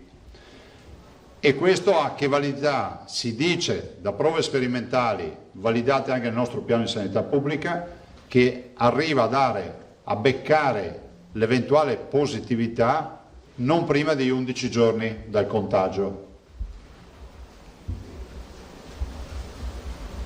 Poi c'è il test sierologico, prelievo del sangue e verifica qualitativa o quantitativa della risposta anticorpale. Cioè prelevo il sangue e dico, c'è stata una risposta anticorpale? Sì, adesso vediamo anche che qualità di risposta, cosa c'è, cosa dicono, gli anticorpi sono di diversi tipi. Lì che ricerca si fa? Si fa la ricerca nella sperimentazione che stiamo facendo degli anticorpi neutralizzanti, cioè coloro che in teoria, secondo un titolo anticorpale, ma stiamo parlando di ricerca scientifica ad alti livelli, garantiscono che quel corpo se rincrocia il virus in via teorica non si rinfetterà più, perché ha già la sua pattuglia di difesa che becca il virus, lo strangola e muore. C'è il progetto in piedi, è del professor Plebani, professor Crisanti e professor Lippi, quindi Padova e Verona. Hanno fatto già un contingente più o meno di 5.000-6.000 prelievi di sangue. Vi ricordo che di test sierologici oggi sul mercato ce ne sono un centinaio, però ad oggi in Italia non ce n'è uno validato, cioè ci sono progetti sperimentali, ma non c'è un test validato dall'Istituto Superiore della Sanità e dice questo è il test. Cosa serve il test sierologico? Per sapere se hai avuto gli anticorpi. Non aggiungerei altri significati. Dal libero cittadino il prelievo a me serve solo per sapere se ho avuto gli anticorpi, punto. Ma avere questa risposta non ci toglie un altro quesito, che è quello di sapere: ma sono sufficienti per garantire che sei immune? No. Questo è un test qualitativo, sperimentale, che si sta affrontando. Tutte le multinazionali stanno affinando le procedure, i kit diagnostici, ma siamo ancora in una fase di studio. Questo posso dire. Quindi il tema della patente di immunità è ancora prematura? Il tema della patente di immunità diventa realtà nel momento in cui ci sarà un progetto, un processo diagnostico validato, che non sarà solo validato perché è riconosciuto come il test che riconosce gli anticorpi, ma sarà validato anche per un altro motivo, che sperimentalmente riusciremo a dimostrare che gli anticorpi sono immunizzanti, perché c'è anche un quesito dal quale rispondere. Gli anticorpi dureranno a vita per questo virus oppure no? Noi ci facciamo l'antitetanica, per dire, no? E lì ce li abbiamo, diciamo, c'è un richiamo, ma insomma sì, è una cosa che va molto in là. Invece c'è anche questo quesito, cioè gli anticorpi dureranno a vita? Allora, Buoso, Zennaro e di nuovo Salmaso, se è alto finito. Parisi, Malavasi. Solo una cosa tecnica legata al bollettino di oggi che è appena stato mandato. Sì. Mi chiedono i colleghi della redazione come mai il totale dei casi positivi rispetto a ieri è negativo, cioè -2. C'è stato un riconto, un ricalcolo? No, guarda, l'assessore Bottacin da un occhio e ci dice subito. Non ce l'ho Però aver fatto un ricalcolo, non so. No. O anche un errore umano, non te lo so dire. Sì, giusta osservazione. Zannaro, TGR. Presidente, mi scusi. Ciao, buongiorno. Nella delibera, l'ordinanza di domani, c'è dentro la questione dei nidi di famiglia, anche ci sono dentro anche questioni legate ai patronati, ai GREST e ai centri culturali? Sì, l'abbiamo detto ieri, me lo ricordai, 0,17 siamo. Sì. 0,17. Anche i centri culturali, i teatri cinema, eccetera, sì, eccetera? Ma non anticipo tutto. No, ma c'è dentro anche quella roba là? Anche i teatri cinema? Ieri dove sei tu? No, per tagliarmi i capelli. Centri sociali. Mi fermo qua. Tanto ti interessava quello. Centri culturali, sì. Giusto? No. Salmaso. No, volevo tornare sul tema. Salmaso, voce alta, sì. Sennò i colleghi. Vabbè, tanto quando mi sente il Presidente basta così. Quando mi sente il Presidente basta così. No, ci sono 500.000 persone che ti ascoltano. E allora organizzate meglio la sala. Dai, adesso. Vabbè. Vieni qua che farà difficile. No. Detto questo.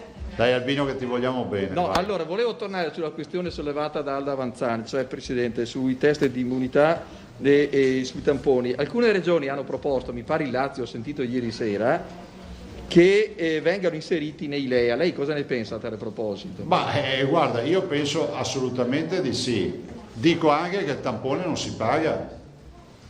Cioè nel piano di sanità pubblica del Veneto non è che si paga il tampone, cioè è un fatto di diagnostica, di cura, per cui se vengono inseriti, diciamo, abbiamo un aiuto per fare i tamponi, il che vuol dire che ai cittadini però bisogna spiegare che il tampone non è che lo si fa alla bisogna, lo si fa in base alle indicazioni, perché capite che la capacità di fare tamponi è sempre limitata, per quanto ci siano un sacco di belle intenzioni e belle enunciazioni, la capacità è sempre una capacità limitata. Tamponi fatti a soggetti non aventi titolo sono tamponi rubati a soggetti che stanno male o che hanno avuto contatti a rischio e quindi che dobbiamo diagnosticare. Cioè, non vorrei che passi l'idea, a me piace l'idea di fare i tamponi a tutti, ma tecnicamente non ce la facciamo. Parisi, Malavasi, Vanva.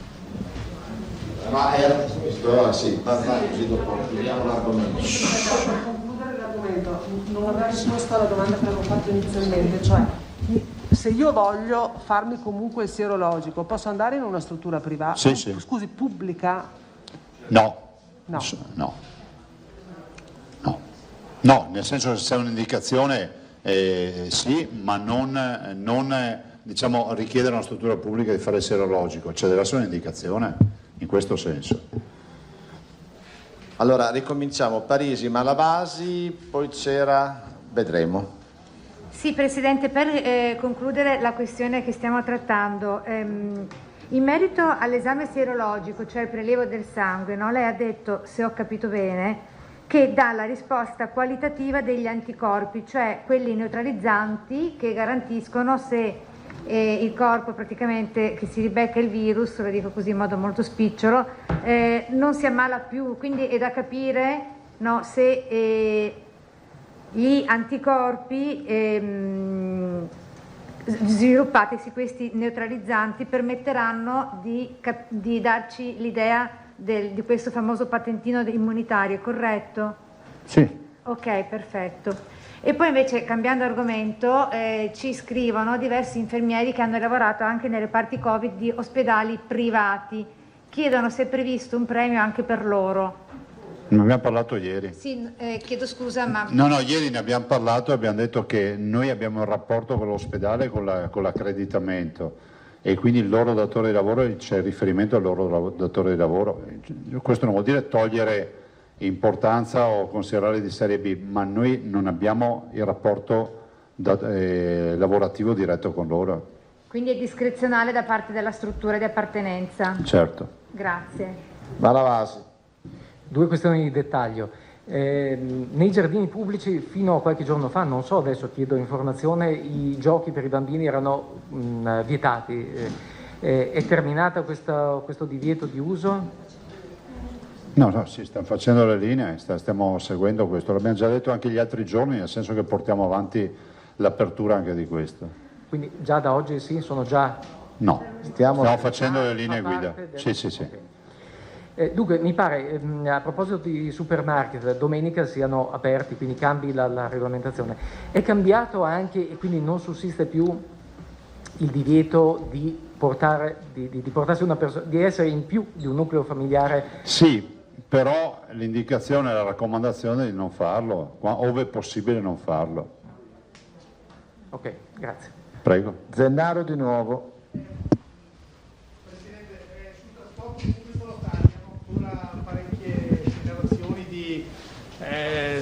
Di caos praticamente, di mancato rispetto, perché o prendi l'autobus per andare a lavoro o il treno o il vaporetto e ti trovi in 3.000 persone, quindi con grandi, cioè ci mette a rischio, cioè, piuttosto che la movida una se la trova in vaporetto, la movida poi alla fine. Sì, ho visto le foto. Sì, hai visto? Guardate, vi annuncio già che ho invitato l'assessore De Berti a venire qua a fare un punto con voi in maniera tale che parlate anche direttamente con chi poi ha seguito tutte le trattative e quindi magari se volete anche prepararvi, se avete necessità di fare approfondimenti, o domani o massimo sabato è qui. Anche domani. Prego. Grazie. Emiliano, poi c'era una maestra che chiedeva... Sì, vabbè, dopo Emiliano, alla fine una maestra, perfetto. Presidente, sempre tra le novità esposte questa mattina, potrebbe aprirsi, e chiedo se lei ne ha contezza, una finestra per gli spostamenti almeno tra regioni con basso livello di contagi. Le risulta? No, guardate, così, a me non risulta. A me risulta che il governo stia tenendo al momento la linea di aprire dal 3. Sì, poi, dal 3, mi perdoni, la data del 3. Poi verificheremo, cioè okay. non so, ma di anticipazioni no. Vedo che altri colleghi, seguendo quello che è stato fatto in Veneto, fanno accordi transfrontalieri, definiamoli così, no? Sì, province confinanti tra regioni confinanti che possono avere questo scambio, che è uno scambio, come si può dire, a favore dei congiunti, perché molti hanno magari partner dall'altra parte della provincia, nell'altra regione, quindi c'è un tema anche di ricongiungimento tra congiunti. Presidente, può essere che me lo sia perso, mi scusi nel caso, ieri la collega Marchiori sollevava il caso dei guanti negli esercizi, insomma, per l'abbigliamento. È stata sistemata la cosa? Può essere che me la sia persa io, mi perdoni. I guanti? Sì, ieri avevamo detto che c'era il tavolo tecnico che se ne sarebbe occupato, l'aveva sollevato Ilaria Marchiori e domani penso di aver risolto la roba. La ringrazio. Prego. Se il giornalista era terminato, la maestra che voleva fare una domanda, poi ci sentiamo domani. Se gli assessori non hanno chiarimenti, se c'erano più due, meno due. Ciao Alda. C'è ancora meno due, sì. Sì, buongiorno Presidente, buongiorno a tutti. Buongiorno. Sono Fabiana, coordinatrice, amministratrice di una scuola, un servizio 06 di Mestre. La mia domanda è, appunto, questa mattina abbiamo seguito attentamente quello che ha detto l'assessore Lanzarin e che ringraziamo per l'impegno, e noi speriamo, risottolineo l'importanza per noi di avere una data di riapertura del servizio 03 abbastanza urgente e delle certezze rispetto appunto a questa fascia, visto che il 3-6 è abbastanza sistemata. Ecco, per noi risottolineo l'importanza anche dei fondi, perché se i fondi stanziati sono solo ed esclusivamente erogati alle scuole, diciamo, dell'infanzia parificate e i nidi accreditati, è chiaro che per noi diventa un problema, perché noi siamo comunque privati e autorizzati dalla Regione. Quindi noi ci speriamo veramente tanto. Un'altra problematica che ci affligge un po' è il protocollo della fascia 3-6, quindi scuola dell'infanzia, per capirci, che il rapporto numerico è assolutamente insostenibile sotto il profilo diciamo economico. Quindi noi ci auguriamo che vengano un po' modificati i rapporti che normalmente sono 1:28 e sono diventati 1:5. Cioè non riusciamo assolutamente, moltissimi di noi, almeno il 90%, non riusciranno ad aprire con questo rapporto numerico. Quindi noi speriamo che qualcuno si prenda un po' la responsabilità di farci aprire con serenità, non solo sotto l'aspetto, diciamo, pratico, tecnico, ma anche sotto il profilo economico, perché sono 3 mesi che noi siamo a fatturato zero e siamo molto in difficoltà. Infanzia e nido e le colleghe che hanno i nidi in famiglia. Quindi credo che sia importante valutare anche questa cosa, se no mi sa che qualcuno dovrà prendersi la responsabilità di dire ai nostri bambini che le scuole sono chiuse e non ritroveranno più le loro maestre. Ma guarda, io ho ben chiara qual è la situazione. Dopo lascio la parola anche all'assessore Lanzarin, così vi dà un'ulteriore spiegazione e aggiornamento. Considerate che siamo partiti da una situazione nella quale non era minimamente accettata qualsiasi forma di riapertura, perché noi siamo partiti da lì nella discussione, il che non vuol dire che noi avevamo capito tutto e a Roma non avevamo capito nulla. C'era di mezzo la preoccupazione di natura sanitaria. Per dire la notizia che c'è stata ieri di un'infezione di 70 bimbi nelle scuole francesi, comunque ha fatto il giro del mondo, poi il tema della sindrome di Kawasaki per gli altri aspetti ha pesato tanto. Allora, noi quello che dovevamo fare lo abbiamo fatto, abbiamo prodotto le linee guida che sono la condizione unica per poter riaprire. Abbiamo ben chiaro tutto il tema dei nidi privati, di tutto quello che sono autorizzati, giustamente come ha detto lei, e quindi vanno tutelati. L'impossibile lo facciamo, considerate che dall'altra parte abbiamo un interlocutore che deve comunque rispondere a quello che facciamo. Adesso l'ordinanza verrà fatta, si cerca di partire e dopodiché anche sul fronte delle risorse abbiamo delle idee. Dopo io devo salire che ho la conferenza dei presidenti, vi lascio però per un intervento anche sul tema risorse dell'assessore Lanzarin, così vi dà magari così da seduti, non in piedi da piazzale, vi dà magari ulteriori delucidazioni. Se non avete altro, grazie.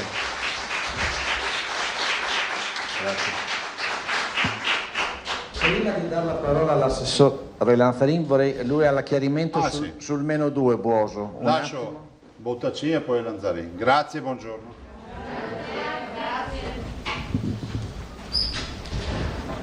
Ma il -2 è presto spiegato, nel senso che rispetto al bollettino di ieri sera sembra che ci siano 2 casi in meno da inizio contagio. In realtà vengono inseriti i dati anche dei dubbi, che però i dubbi, voi sapete, vengono rifatti, e quindi se nel secondo tampone risulta negativo vengono tolti, ok? Ed è il motivo per cui magari in passato questo non traspariva, perché i numeri erano grandi, no? Perché voi vedete il -2, ma il -2 è dato da un -4, un -1 e un +3 magari, no? E siccome in passato i casi positivi erano in continua crescita, questo faceva scomparire questi dati poi che venivano verificati. Ovviamente andando verso dei dati che sono di incremento molto basso, l'abbiamo detto, dell'ordine dell'1-2 per 1000 o addirittura di quasi non incremento, è chiaro che emergono questi dati, ed è uno dei motivi per cui eravamo passati all'unico bollettino giornaliero, quello della mattina, rispetto a quello doppio della mattina e della sera. Infatti se voi controllate con quello di ieri mattina il dato è assolutamente coerente e quindi non ci sono... Infatti noi lo facciamo sulle 24 ore, non teniamo conto. Sì, esatto, anche se noi, non ci sono infatti quando è stato detto c'è un dato, dico come, a me non torna, perché io non lo guardo neppure quello della sera, cioè nel mio modello matematico neanche lo inserisco, tanto per dire, quindi non c'è problema. È chiaro che quando i numeri sono piccoli basta che ci siano 5-6 casi dubbi e questi vengono registrati, poi dopo, il giorno dopo scompaiono, uno dice ma come sono scomparsi? No, non sono scomparsi, sono stati verificati, però nel dubbio ci si prende dalla parte, questo a conferma del fatto che non si vuole nascondere nulla, anzi, cioè, mettiamo tutto quello che c'è, casomai in più. Poi un giorno Carlo mi farà parlare della protezione civile. Ma... Posso solo ripetere le parole del Presidente: ingegneri grati di esistere, hanno una risposta quasi sempre per tutto. Insomma, poi un giorno Carlo mi farà parlare della protezione civile, perché gli preparo sempre i dati ogni giorno, ma... Assessore, quindi il report è rimandato? Mi pare di capire di sì, anche perché ormai è l'1:30, quindi... 5 minuti magari, so che a quest'ora magari è un po' tardi. Quando riusciamo lo facciamo, cioè credo che se li meritino i 5 minuti di volontaria protezione civile. Posso chiedere una cosa a proposito delle curve di previsione, quindi del modello matematico? Sempre. Rispetto a quello di avvio, a quello iniziale, rispetto all'avvio delle previsioni iniziali, quanto i dati della situazione attuale si discostano dalla previsione e quanto mediamente, insomma, la previsione iniziale ha corrisposto? Io, se volete, anche questo a Carlo ho dato delle slide, se volete ve lo spiego, poi vi annoiate tutti, vi addormentate. No, ma senza spiegarlo in maniera tecnica, come ha fatto ieri Rigoli per la signora Maria, lo posso spiegare.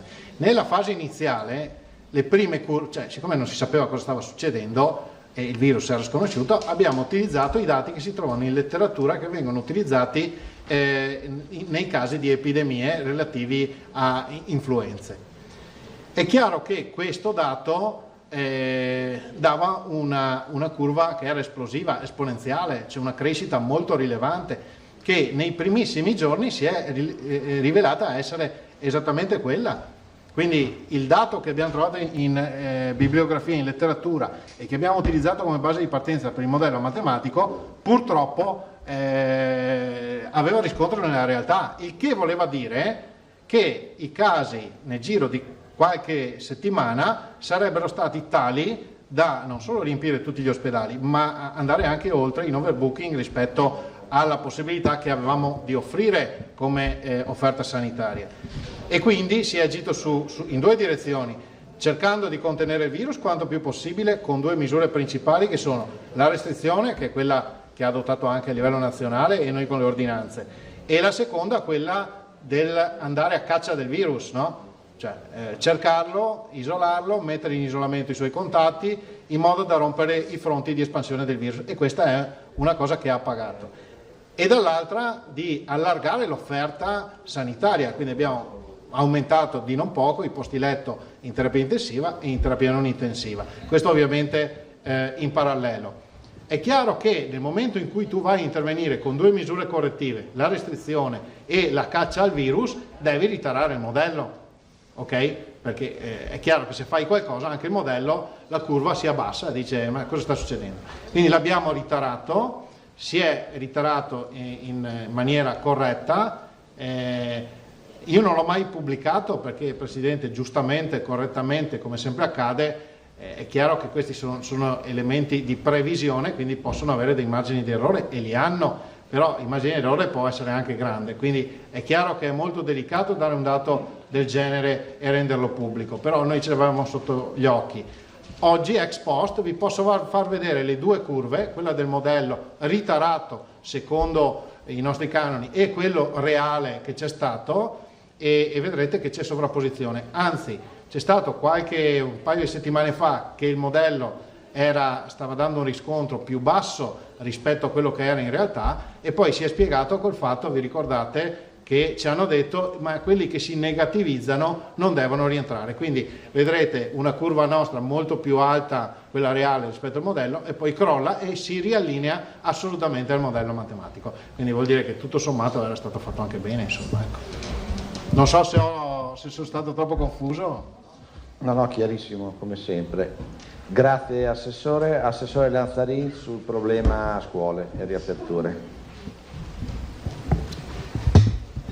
Sì, allora noi abbiamo fatto, prima di incontrare qui insomma i rappresentanti delle scuole, insomma dei nidi, delle materne, dei nidi che abbiamo incontrato, io ero in videoconferenza con tutte, quindi stamattina alle 10 con FISM, Assonidi, ANCI, allargata perché c'era Federsolidarietà, Lega Coop, quindi il mondo della cooperazione sociale, c'era il mondo delle parrocchie perché c'era un rappresentante per tutti i vescovi del Veneto, c'era anche il mondo delle fattorie didattiche, insomma, quindi abbiamo raggruppato tutti i soggetti che oggi si occupano del 0-17, perché noi usciremo con un provvedimento che non è più solo 0-6 ma 0-17, quindi includendo tutta la parte di prima infanzia e tutta la parte poi dei centri estivi, fattorie didattiche, tutto quello insomma fino ai 17 anni. Il documento è stato oggetto di discussione ieri, di presentazione nel comitato tecnico che abbiamo detto si è costituito a livello di conferenza di regioni, che vede 5 regioni e il Veneto è coordinatore con la dottoressa Russo, la prevenzione, le altre regioni sono Emilia, Lombardia, Toscana e Campania. Domani mattina c'è un nuovo incontro perché sono le stesse 5 regioni che stanno preparando anche le linee guida per attrezzature, parchi giochi, parchi divertimenti, centri sociali, insomma quello che manca, in modo da completare il percorso che abbiamo fatto la settimana scorsa in conferenza Stato-Regioni. Noi abbiamo presentato oggi questo documento, il documento arriva da anche trae un po' insomma di spunti da quelle che sono le linee che sono arrivate sabato sera mi sembra dal Ministero della Famiglia Nazionale, che parla appunto del 03 rispettivamente alle attrezzature parchi giochi e poi del 317 invece relativamente a tutto il resto, quindi ci sono delle linee che vanno anche in questa direzione. È chiaro che il documento è un documento che noi l'abbiamo presentato stamattina, sarà un documento che riavvia, fa ripartire, poi vedremo strada facendo l'evoluzione più metodologica rispetto anche ai rapporti che sicuramente sono, lo sappiamo, penalizzanti, quindi rispetto operatore bambino per le fasce di età e quant'altro, però oggi ci dobbiamo attestare con determinati rapporti tra educatore, operatore, bambino o adolescente. Dopodiché, in base a quelli che è il monitoraggio che noi facciamo anche a livello regionale, USL per USL, anche con i parametri che noi dobbiamo comunque consegnare ogni settimana al Ministero della Salute, eccetera, monitoriamo bene e poi insomma passo per passo seguiremo. Quindi per noi il lavoro è completato, domani mattina credo insomma che troverà anche la parte finale insomma della conferenza del gruppo tecnico che è stato individuato all'interno della conferenza delle regioni, per poi avere invece l'ordinanza e gli altri provvedimenti che saranno quelli regionali. E quindi questa è la partita per quanto riguarda appunto il riavvio delle attività 017. Per quanto riguarda invece l'aspetto economico, che era l'altra tematica che interessava chi oggi è venuto qua, noi conosciamo molto bene la tematica appunto legata a nidi in famiglia piuttosto che i nidi che sono autorizzati e accreditati ma non rientrano nel riparto che noi solitamente facciamo perché sono dopo il 2010 e quindi su questi stiamo recuperando delle risorse, quindi ho anche detto a loro ci saranno dei provvedimenti che vanno anche comunque a individuare delle risorse specifiche per queste strutture. Domande? Malavasi. Assessore, quindi è confermato che da lunedì, se le strutture sono in grado di organizzarsi, se gli insegnanti vengono reperiti, se ci saranno tutti i gruppetti, il rapporto tra bambini, tutto potrà riaprire? Sì, allora noi con l'ordinanza che il Presidente farà venerdì, presumo quindi domani è venerdì, domani pomeriggio, noi daremo il via probabilmente dal lunedì. Poi è chiaro che ogni struttura in base a sanificazione, preparazione e quant'altro si organizzerà rispetto anche a quelle che sono le attività da fare all'interno di queste strutture. Quindi questo è il discorso, perché poi è un'organizzazione appunto che va in questa direzione. Abbiamo anche chiarito che non ci vorrà nessuna autorizzazione da parte dei comuni, perché comunque nel provvedimento, nelle linee guida nazionali si parla di autorizzazione comunale, ma vigono le autorizzazioni che ci sono. C'è un discorso, e questo qui insomma è condiviso con tutti, di un patto di responsabilità tra enti gestori, genitori e lavoratori rispetto appunto, perché poi la sorveglianza, è chiaro che è una sorveglianza attiva sui bambini, sui familiari, sui lavoratori, che deve essere fatta da parte di tutti. Grazie a Malavasi, poi chiudiamo, grazie. C'è anche Salnaso, dietro la colonna Salnaso è un po'... rientrano, non ho capito bene, si rientrano fra le strutture che verranno aperte anche nidi e materne pubblici oppure no, statali comunali intendo, e l'altra cosa è se dal punto di vista della questione economica se si potrà accedere, come e quando eventualmente, ai 150 milioni del decreto rilancio. Allora, sui 150 milioni abbiamo pochissime notizie anche noi, sappiamo che ci sono, non c'è ancora un'istruttoria su questo, si parla di comuni, non di regione, quindi faremo insomma anche noi le nostre dovute osservazioni rispetto a questi, che però sono solo per i centri estivi, almeno vengono quantificati i centri estivi, quindi 3,14, 3,17, almeno così dalle letture che noi abbiamo fatto. C'è però l'estensione del bonus babysitter anche per chi consuma il bonus all'interno di strutture per la prima infanzia, quindi hanno allargato quello, quindi non solo più con recuperare appunto una persona per l'accudimento dei figli a casa, ma anche chi consuma insomma all'interno di una struttura, di un servizio prima infanzia, quindi c'è stata un'apertura su questo. Ed è stato anche aumentato, poi sappiamo insomma le difficoltà con INPS e quant'altro insomma per averlo e tutto il resto. Mentre la domanda era?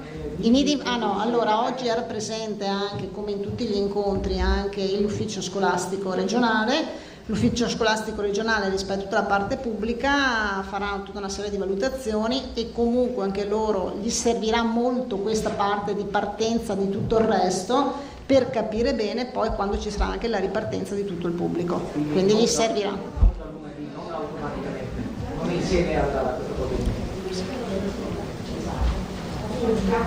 No, volevo capire anch'io un po' più nei dettagli la parte economica, nel senso che mi pare che i contributi alle famiglie siano stabiliti nel DPCM Conte, quindi 1.200 euro per il bonus babysitter, le famiglie ne hanno diritto, devono presentare le domande secondo le procedure stabilite dal governo. Qui mi pare che le signore, le operatrici, sollevino un'altra questione. No, ma infatti io non volevo capire bene. Sono due cose distinte. Perfetto, mi faccia capire questo, cioè loro è da mesi che non percepiscono lo stipendio e non sanno se rientrano nei provvedimenti della cassa integrazione stabilita dal governo, secondo i criteri. No, ma è un'altra cosa ancora. Allora ci faccia capire bene che tipo di risposta pensate di dare a loro. Ci sono delle strutture che, siccome sono state autorizzate e accreditate dopo il 2010, legge regionale appunto che individuava tutta una serie di caratteristiche eccetera, non accedono ai contributi insomma previsti che noi diamo alle scuole paritarie e quant'altro, strutture per eccetera, e quindi queste strutture insomma chiedono in questo momento un aiuto. Sono una cinquantina di strutture e in più ci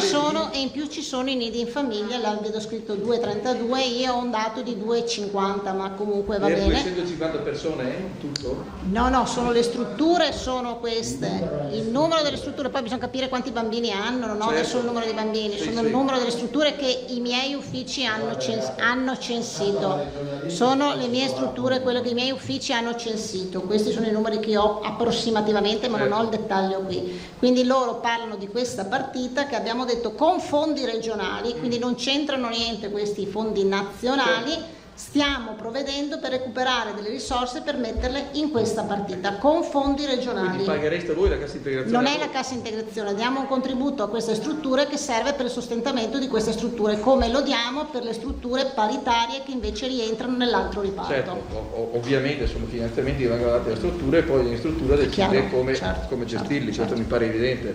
Non è nelle quindi sono due prerogative cose distinte. Sì. Perfetto, va bene, grazie. Signori, scusate. Abbiamo la conferenza proprio. Conferenza stampa, non è un'assemblea, scusatemi. Dobbiamo scappare su che abbiamo i governatori tutti in fila.